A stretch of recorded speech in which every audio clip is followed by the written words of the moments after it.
The cameras flashed. The crowd froze. A 10-year Hollywood romance celebrated just months ago at the 2026 Grammys seemingly crumbles overnight after a single explosive argument on Mother's Day. Yeah, it was wild. I mean, the bags were packed, the papers were filed, and just like that, Hollywood had a new obsession. It really did. But what happened after the split? Because honestly, that's where the real story begins. Welcome to Starscope Report. Join Jordan and Jamie as they uncover Hollywood drama, music industry shakeups, and viral influencer scandals. From red carpet surprises to social media controversies, we dive deep into the stories behind the fame. And today's deep dive is, well, it's a lot to unpack. It really is. I mean, we are pulling from a massive stack of fresh sources for you guys today. We've got Bunnie Xo's Tell All Dumb Blonde podcast. We have Jelly Roll's, super raw concert confessions, and his recent YouTube vlog. Which was so strategic, by the way. Oh, highly strategic. Yeah. And our mission today is basically to unpack this massive plot twist. It's like, you know when you're watching a movie and the dramatic climax, the big breakup, happens in the very first act. Right. And you're just sitting there like, wait, what happens for the rest of the movie? Exactly. And the rest of the film is just exploring this unexpectedly unbreakable alliance between the two characters. That is exactly what we're looking at with Jelly Roll and Bunnie right now. It really is a masterclass in, I guess, deconstructing a marriage. Yeah. Because to understand the shockwaves this sent through their fan base, you kind of have to look at the structural foundation of their relationship. Right. And, the immense, almost suffocating pressure was under. Like, just back in February of 2026, the narrative was at its absolute peak. Jelly Roll won Best Contemporary Country Album for Beautifully Broken at the Grammys. Such a huge moment for him. Huge. And he stood on that stage and delivered a speech that became this instant viral moment. He heavily attributed his literal survival to his wife of 10 years, Bunnie. Oh my gosh, that speech was so visceral. Like, he painted this picture for the audience of sitting in a 6-by-8-foot cell, with nothing but a Bible and a radio. Yeah, fully believing he was a horrible human being. Exactly. He flat out told the world that he would be dead or in jail without her. I mean, they met in 2015, married in 2016, renewed their vows in 2023. They were branded as the ultimate underdog success story. They really were. But leaning on someone as your savior, it creates this incredibly heavy emotional load. Oh, for sure. For the other person to carry over a decade. The savior dynamic is it's structurally imbalanced by nature. Like when one partner is the designated rock, it leaves very little room for them to be fragile. Right, because who catches the rock when it falls? Exactly. And behind closed doors, as Bunnie detailed on your podcast, the communication architecture of their marriage was basically failing. They struggled to process disagreements constructively. Yeah, she said instead of addressing the friction in real time, they internalized it. Which is a classic recipe for disaster. When you combine that bottling mechanism with the magnifying glass of, sudden, unprecedented mainstream fame, you are basically building a pressure cooker. And the release valve on that pressure cooker completely blew on Mother's Day. It really did. Bunnie described being just physically and emotionally exhausted.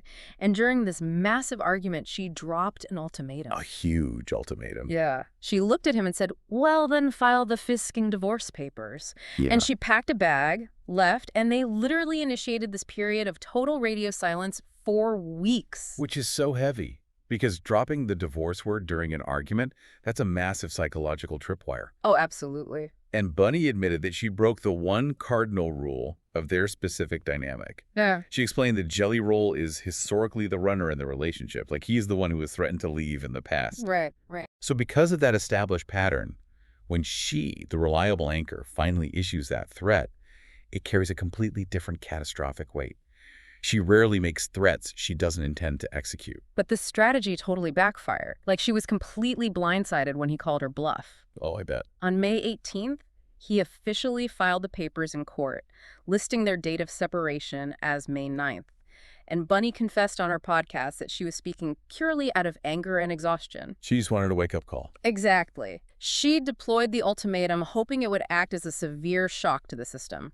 Her actual goal was to force them into intensive therapy to save a man she still refers to as her best friend. But the space she created to spark a reconciliation, it instead provided him with the clarity to officially end the romantic contract. Wow. Yeah. It highlights this really painful truth about ultimatums, right? Yeah. You cannot control how the other person interprets the space you demand.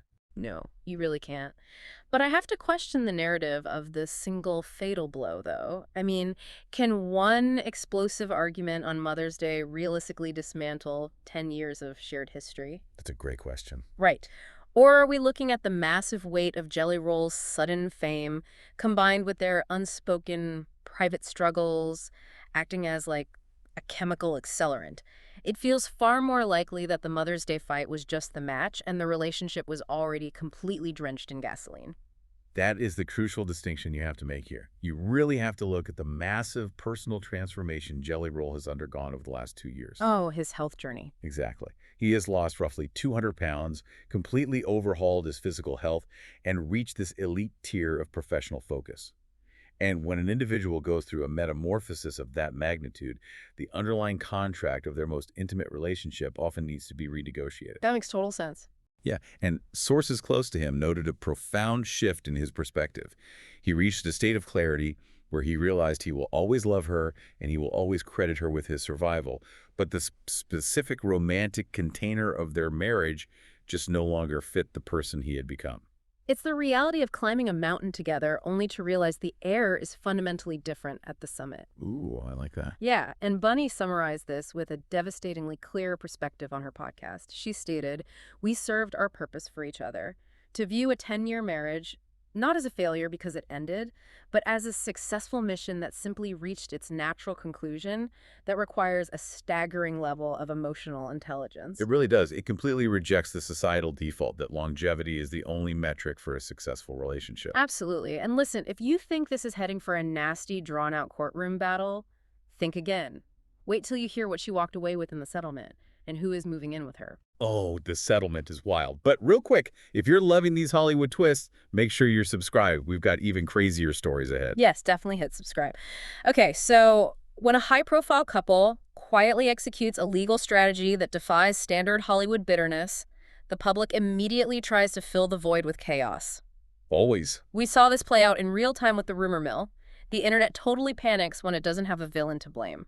Because we project our own anxieties and our need for clean narratives onto public figures. The parasocial contract we form with celebrity couples, it demands a clear victim and a clear betrayer. Right. Someone has to be the bad guy. Exactly.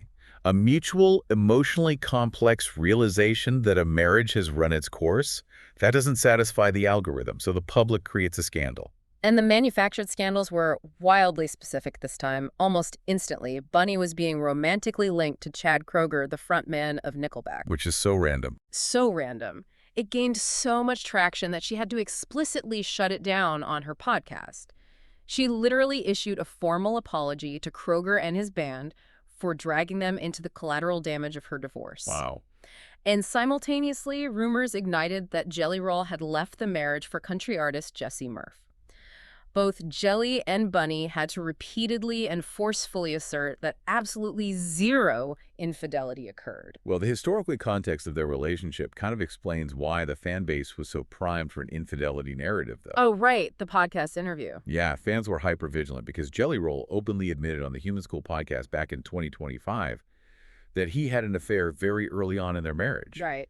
So that prior transgression established a permanent vulnerability in the public's perception of their stability.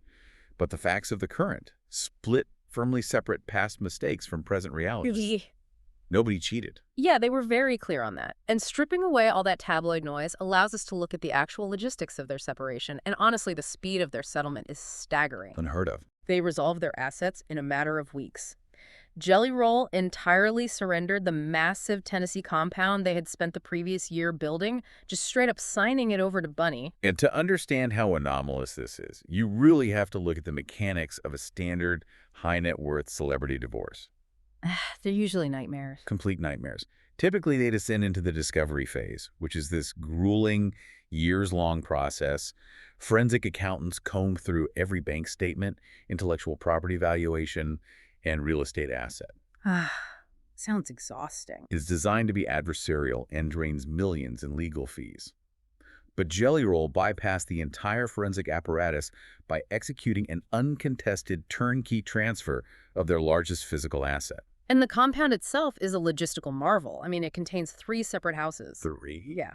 Bunnie is essentially converting the property into this fabulous matriarchal post-divorce sanctuary. She is moving her manager, Mimi, into one of the guest houses, and her makeup artist, Haley, into the other. I love that for them. Plus, she retains custody of their extensive menagerie of sanctuary animals. We're talking Scottish Highland cows, horses, donkeys, pigs, sheep, goats, and chickens. Which is a full-time job in itself. But the underlying logic of the transfer is actually highly pragmatic. Bunnie explained that Jelly Roll is constitutionally opposed to the friction of domestic management. Like, he prefers to move into a space completely turnkey. Right. He doesn't want to deal with the contractors. Exactly. He recognized the immense emotional and practical equity she had invested in building the compound. Handing it over uncontested preserves his mental bandwidth for his career and preserves immense public goodwill. She actually joked to him during the process. She said, well, you didn't take care of me in the marriage, but you're taking care of me in the divorce. That's hilarious. It is a funny line, but it really highlights a profound shift in how they provide for one another. You have an estranged husband willingly surrendering a multi-million-dollar dream home because he knows its true value lies with her, and an estranged wife utilizing her massive platform to publicly praise him for being exceptionally kind during a divorce. They are actively protecting each other's peace and public image, which leads directly to, honestly, the most masterful piece of public relations strategy we have seen in modern celebrity culture. The YouTube vlog. Yes. The vlog titled Jelly Roll just revealed a new twist in the breakup. It completely bypassed the traditional crisis management playbook. Because the standard playbook dictates sitting in a sterile room, looking somber, and releasing a heavily vetted statement written by a legal team. Yes, exactly. But instead, Jelly Roll turns on a camera, looks into the lens to address what he literally calls the piping hot tea, and pulls out his phone. He calls Bunnie, puts her on speakerphone, and broadcasts the interaction totally unedited. And the utilization of real-time audio is just a brilliant mechanism. You cannot easily fake the cadence, the tone, and the relaxed warmth of a genuine phone call between two people who are truly at peace with each other. No, you can't. He looks directly at his audience and says, y'all thought we were going to hate each other, didn't you? Plot twist riches, love you, baby. So iconic. And without missing a beat, she casually replies, love you, bye. In under 30 seconds, he completely dismantled weeks of tabloid speculation. He stripped the media of their power to interpret the breakup. By taking ownership of the narrative and presenting their post-marriage friendship as undeniable audio evidence, he neutralized the gossip economy instantly. He really did. And then he reinforced that new narrative physically, taking it directly to the stage. During a massive concert in Saratoga Springs, New York, he actually commanded the band to stop playing. I saw a clip of this. It was intense. Yeah, he stood before tens of thousands of people and declared that the internet is a liar. He confirmed they had spoken on the phone that very day, explicitly calling her his best friend and stating she will likely be the only woman he ever loves with that specific depth. Wow. He publicly thanked her for the 10 years they survived together and formally thanked her for the next 10 years of their friendship. That kind of public validation provides such closure for the fans. It signals to the audience that they are not required to choose sides, because the two people at the center of the split have already chosen each other's continued well-being. Right. You don't have to be Team Jelly or Team Bunnie. Exactly. Yeah. But that friendship is just the surface layer. And that's not even the wildest part. Yeah. Later in this deep dive, well, actually right now we'll talk about the shocking twist nobody saw coming regarding their future family. Oh man, this is the bombshell that literally required reading the source material multiple times to fully comprehend. Because despite the legal divorce, despite residing in separate homes, Jelly Roll and Bunnie are still actively proceeding with having a baby together via surrogacy. It's just incredible. And to process the magnitude of that decision, you have to examine the physiological and psychological mechanisms of what they endured to reach this point. The IVF journey. Yeah. Bunnie provided this harrowing breakdown of their IVF journey. In vitro fertilization is not just a medical procedure, you know. Yeah. It is a grueling biological marathon. It requires injecting synthetic hormones to suppress the natural cycle and then hyperstimulate the ovaries, followed by invasive surgical retrievals. It induces intense hormonal fluctuations, physical pain, and profound emotional vulnerability. And the emotional toll for them was just devastating. They endured 3 separate embryo transfers. They experienced the agonizing 2-week waits only to suffer the loss of 4 embryos in total. Heartbreaking. And that included a set of twins they had desperately hoped for. Bunnie described the aftermath as leaving her feeling like a shell of her former self. She characterized the IVF process as one of the darkest, loneliest journeys a human can endure. And when a couple navigates a compounding trauma of that specific nature, it fundamentally alters the DNA of the relationship. They were trauma bonded in the trenches of unimaginable grief. They really were. While the immense strain of that journey likely contributed to the fracturing of their romantic connection, it simultaneously forged this indestructible bond as prospective parents. They survived the worst of it together, and that shared survival created a foundation of trust that entirely transcends a marriage certificate. That is so well said. She calls them the most unconventional couple you will ever encounter, and she absolutely means it. No kidding. They are not abandoning their dream of building a family. They are simply restructuring the container in which that family will operate. They plan to co-parent this future surrogate child as a unified team, as one big, happy family. Because what we are witnessing here is the strategic unbundling of a marriage. Historically, society expects marriage to be this tightly bundled package. Right. All your eggs in one basket. Exactly. Yeah. It must contain your romantic lover, your exclusive sexual partner, your financial safety net, your co-parent, and your best friend. If one element fails, society says the entire bundle is broken and must be discarded. Throw the whole thing away. Yeah. But Jelly Roll and Bunnie are demonstrating that you can actually unbundle the contract. They removed the romantic and sexual expectations that were no longer functioning, but purposefully retained the financial support, the deep companionship, and the shared goal of raising a child. It's honestly revolutionary, and their current status perfectly illustrates this unbundled reality. Daddy Roll, as Bunnie affectionately calls him, is physically thriving, he's dominating the charts, and she actively encourages the fact that he is ready to enter the dating pool again. She's his biggest cheerleader. She really is. Meanwhile, Bunnie is utilizing the post-divorce period for strategic isolation.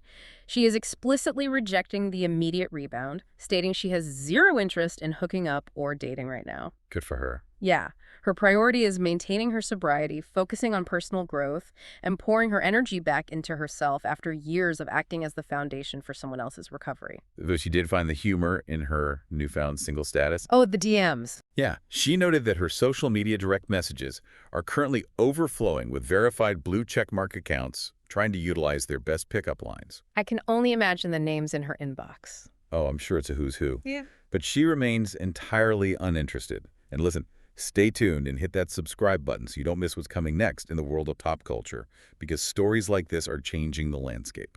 It forces you to pause and reflect on the metrics we use to judge the success of a partnership. Like, we see a separation date filed in court, and we inherently categorize it as a tragic failure. Right. We assume someone must have inflicted a fatal wound or that the love simply died. But the evidence here points to the exact opposite. What if the relationship didn't fail at all?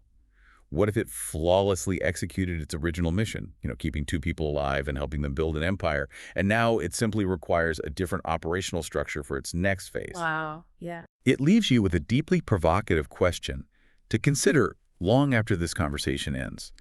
If two individuals can maintain this profound level of commitment to co-parenting a child, seamlessly facilitate multi-million-dollar financial transfers without a fight, and publicly fiercely defend their lifelong friendship, Right.